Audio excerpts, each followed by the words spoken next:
Olá, queridos, nós vamos estar começando dando continuidade ao nosso estudo sobre o livro de Apocalipse, desta vez falando sobre o trono de Deus, a sala do trono, o comando do universo.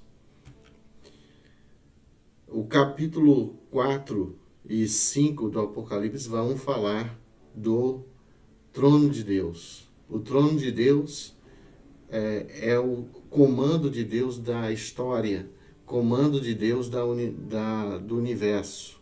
Deus comanda todas as coisas. Muitas vezes podemos achar pelas circunstâncias que nós estamos à mercê da sorte ou do azar, mas esta não é a concepção bíblica sobre a soberania de Deus. Deus é soberano sobre nossa história particular, mas também sobre a história do universo. Sendo assim, antes mesmo de falar dos selos que vão abordar os sinais dos tempos, tais como as guerras, rumores de guerra, vai falar também da fome, da crise econômica, do abalo dos astros celestiais, tudo isso são sinais dos tempos. Mas antes mesmo de falar desses sinais dos tempos, o João tem a visão de que Deus está sentado no trono, e esta é a visão que devemos ter, mesmo que as circunstâncias aqui na terra sejam adversas, sejam contrárias.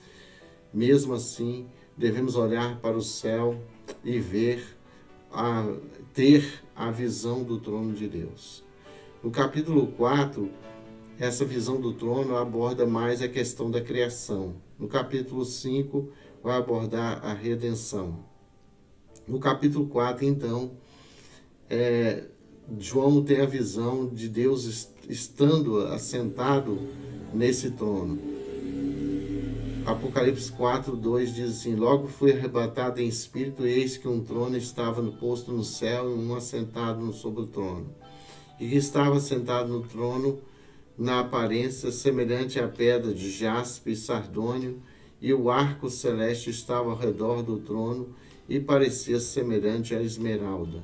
Apocalipse 4, 3. Sim, a pessoa que está sentada no trono não é aquilo, mas aquele. E aquele é o próprio Deus, o Pai. E João, ele é muito cauteloso na hora da descrição da aparência daquele que está sentado no trono. Ele não ousa dizer qual é exatamente o rosto de Deus, mas sim o resplendor da sua glória, que ele descreve através de pedras, né? Pedras preciosas, tais como jaspe, sardônio, e também vai falar de um arco-íris que envolve todo esse trono de Deus. Logo a seguir, João vai falar das emanações do trono.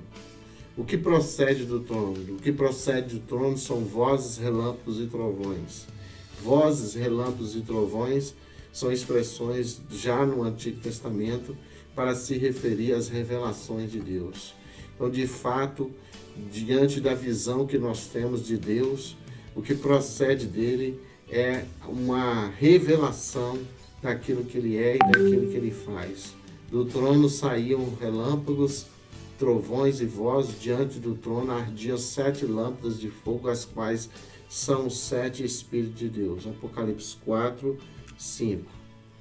E além dessa descrição do que procede do trono de Deus, João tem uma visão do entorno diante do trono. O que está diante do trono? O arco-íris, representando aí a aliança de Deus. Deus toma a iniciativa de fazer uma aliança com o homem. Nem sempre o homem responde positivamente a essa aliança, mas Deus toma essa iniciativa. Também temos diante do trono um mar de vidro, dando a ideia de que diante do trono tudo é transparente. Não é um mar de lama, não é um mar de corrupções, como muitas vezes vemos na política, mas sim um mar de vidro transparente. Também diante do trono temos 7 lâmpadas, representando 7 espíritos, provavelmente uma referência ao Espírito Santo de Deus. 7 é o número da perfeição e plenitude. dando a ideia da plenitude do Espírito. Também, diante do trono, está os 24 anciãos.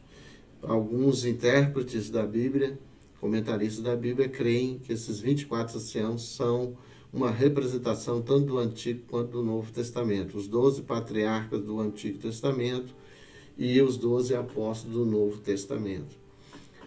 Então, como diz o texto de Apocalipse 4:4, e ao redor do trono havia 24 tronos, e vi assentados sobre os tronos 24 anciãos, vestidos de vestes brancas, e tinham sobre suas cabeças coroas de ouro. Continuando aqui. E o que está diante do trono? Os 4 seres viventes. Também diante do trono está os 4 seres viventes. O primeiro animal é semelhante a um leão, e o segundo animal semelhante a um bezerro, e tinha o terceiro animal o rosto como de um homem, e o quarto animal era semelhante a uma águia voando. O que são esses 4 seres viventes? Alguns creem que esses 4 seres viventes são representações da própria criação. Nós temos aqui cada representante dessa criação. O leão como um animal selvagem, o homem como a espécie humana, a águia representando as aves e o boi representando os animais domésticos. Outra interpretação plausível também é de que esses seres viventes sejam os próprios querubins ou anjos que estão diante do trono de Deus, e essas representações simbólicas representariam ou significariam, por exemplo, o leão representaria a força dos anjos, o homem aqui representaria a inteligência dos anjos, as aves, a velocidade dos anjos e, por fim, o boi representando o serviço. Uma interpretação provável, desses seres viventes. Também, meus irmãos, já entrando aqui no capítulo 5, que fala também desse trono de Deus, mas na perspectiva da redenção. A grande questão do capítulo 5 é quem poderia abrir o livro. Por isso há uma pergunta, uma pergunta ecoa na humanidade. Quem é digno de abrir o livro da história da humanidade? O Apocalipse 5:1 diz assim: e vi na destra do que estava sentado sobre o trono um livro escrito por dentro e por fora, selado com 7 selos.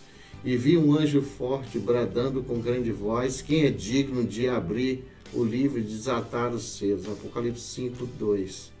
Sim, qual a resposta que nós temos de tudo isso? João, ele chora porque não encontra nem no céu, nem na terra, nem debaixo da terra alguém digno de abrir. Até que por fim ele vira o rosto e encontra o próprio Jesus, o Cordeiro de Deus, que foi morto pelos nossos pecados. Sim, este que foi morto pelos nossos pecados é digno, em primeiro lugar, e Jesus é digno de conduzir a história da humanidade. A história ia parar se Jesus não tivesse morrido, porque ninguém mais seria digno de dar continuidade à história. Ninguém mais poderia executar o que nós podemos chamar do plano de salvação. Mas Jesus, ele se voluntariou para estar aqui entre nós, morrendo a morte de cruz, morte esta que nos trouxe o perdão dos nossos pecados. E por isso Apocalipse 5:9 diz que cantava um novo cântico dizendo: digno és de tomar o livro, de abrir os seus selos, porque foste morto e com teu sangue nos compraste para Deus de toda tribo, língua, povo e nação. Mas ele também é digno não só de abrir os selos e de conduzir a história, ele é digno de ser adorado. Isso é uma coisa interessante no livro do Apocalipse, que equipara Jesus com o Pai, de tal forma que assim como o Pai merece ser adorado no capítulo 4, a descrição do trono ali, o Filho também pode e deve ser adorado. Apocalipse 5:12 diz isso. E com grande voz diziam: digno é o Cordeiro que foi morto de receber o poder, as riquezas, sabedoria, força, honra e glória e ações de graças. Esse é o trono de Deus, de onde Deus governa toda a humanidade. A história não está à mercê de si mesma, dos astros ou de uma personalidade qualquer, de um ditador. A história está nas mãos de Deus. Seja ela a história secular, sagrada, a história salvífica ou a sua própria história particular, está nas mãos do Senhor. Que Deus nos abençoe. Amém.